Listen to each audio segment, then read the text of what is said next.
Pemirsa, inilah headline Indonesia hari ini, hari Senin 21 Oktober 2024. Kami rangkum berita-berita utama dari berbagai media di Indonesia. Kita awali dari detiknews.com yang memberitakan daratan yang terendam air laut Jawa kembali muncul ke permukaan di Desa Mayangan, Kecamatan Legon Kulon, Kabupaten Subang. Kini daratan yang dinamai Pulau Burung itu menjadi salah satu destinasi wisata yang bisa dikunjungi. Sebelum menjadi lautan, Pulau Burung awalnya adalah tambak yang menjadi sektor mata pencarian bagi warga di Legon Kulon. Namun karena abrasi dan air pasang yang berkepanjangan, memasuki tahun 2004 sampai 2006, deretan tambak itu kini menghilang dan hanya menyisakan pepohonan mangrove yang berdiri menjulang. Dulunya ini tambak, ini sungainya, sungai kecil, ini awalnya tambak, sekarang sudah tidak ada yang dipakai. Berikutnya dari detiknews.com, seekor ikan paus yang terdampar di pantai Permata Pilang, kota Probolinggo akhirnya berhasil dievakuasi ke lautan lepas. Evakuasi paus pilot ini dilakukan oleh pihak-pihak terkait seperti kelompok masyarakat pengawas dan Satpol Lairut dan beberapa instansi lainnya saat bersamaan dengan pasangnya air laut.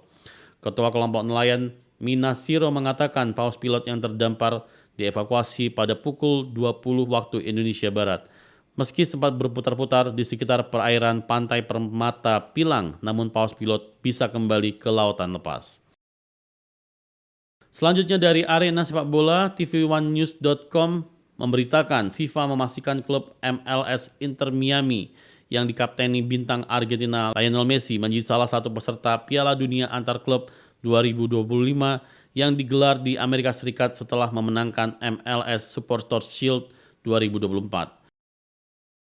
Dengan bangga saya mengumumkan bahwa sebagai salah satu klub terbaik di dunia, Inter Miami berhak berpartisipasi di Piala Dunia Antar Klub 2025 sebagai perwakilan dari Amerika Serikat, ujar Presiden FIFA Gianni Infantino, dikutip dari laman FIFA di Jakarta pada hari Minggu.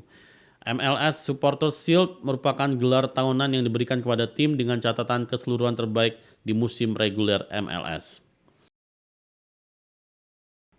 Selanjutnya dari kontan.co.id memberitakan industri transportasi berbasis platform digital alias ride hailing menjadi tumpuan bagi pekerja saat keluar dari sektor formal. Pekerja sebagai driver ojek online atau ojol pun menjadi bantalan bagi gig worker atau pekerja lepas di tengah tingginya angka pemutusan hubungan kerja atau PHK dan terbatasnya lapangan kerja formal. Direktur Eksekutif Segara Research Institute Peter Abdullah mengatakan saat seseorang tidak kunjung mendapatkan pekerjaan formal, pilihan yang pertama bukanlah menjadi buruh, tukang, atau pekerjaan non-formal lain seperti supir pribadi.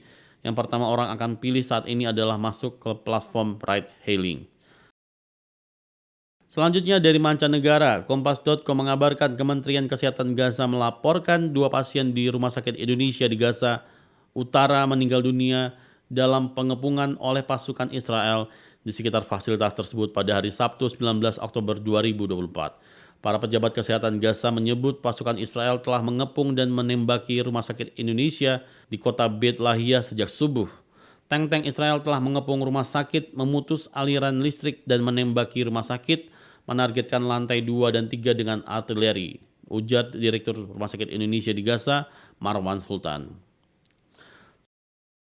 Sementara itu, Nila.com merilis kecurigaan disertasi Bahlil pada S3 adalah plagiat.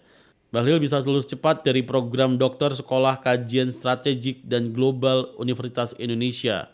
Menteri Energi dan Sumber Daya Mineral (SDM) Bahlil Lahadalia malah dicurigai. Muncul dugaan kelulusan Bahlil pada hari Rabu bukan hasil perjuangan murni, namun diduga adanya kecurangan di baliknya. Wajar jika publik mempertanyakan betapa cepat Bahlil bisa menggenggam ijazah S3 dari kampus terkenal. Bahlil tercatat sebagai mahasiswa SKSG UI pada tahun 2022, padahal jabatannya sebagai Menteri Investasi atau BKPM kemudian lompat menjadi Menteri SDM dan Ketum Partai Golkar cukup menyita waktu dan konsentrasi.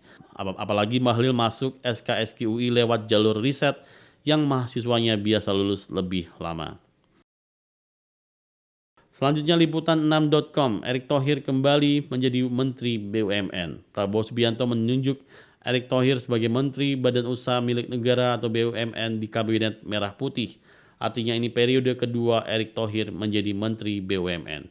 Erick Thohir diketahui menjadi Menteri BUMN Kabinet Indonesia Maju era pemerintahan Presiden ke-7 Republik Indonesia Joko Widodo. Saat Jokowi purna tugas, Erick kembali dipercaya Prabowo Subianto menduduki jabatan yang sama di kabinetnya. Berita selanjutnya dari detiknews.com memberitakan Presiden Prabowo Subianto telah mengumumkan susunan Kabinet Merah Putih malam tadi, dan Prabowo disebut juga telah memberikan arahan langsung tadi malam di Istana Negara.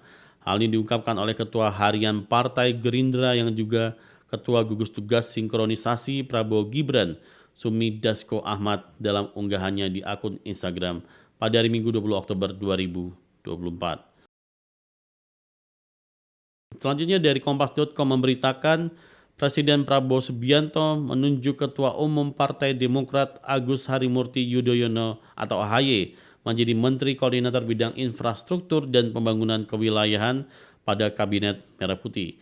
AHY sebelumnya merupakan Menteri ATR BPN pada Kabinet Pemerintahan Joko Widodo dan Ma'ruf Amin.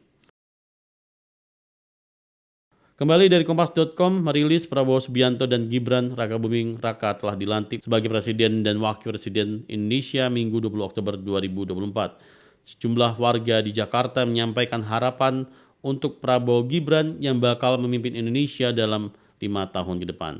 Salah satunya kerisauan sulitnya mencari kerja dan deflasi yang terjadi di Indonesia. Pemirsa, itulah headline Indonesia hari ini.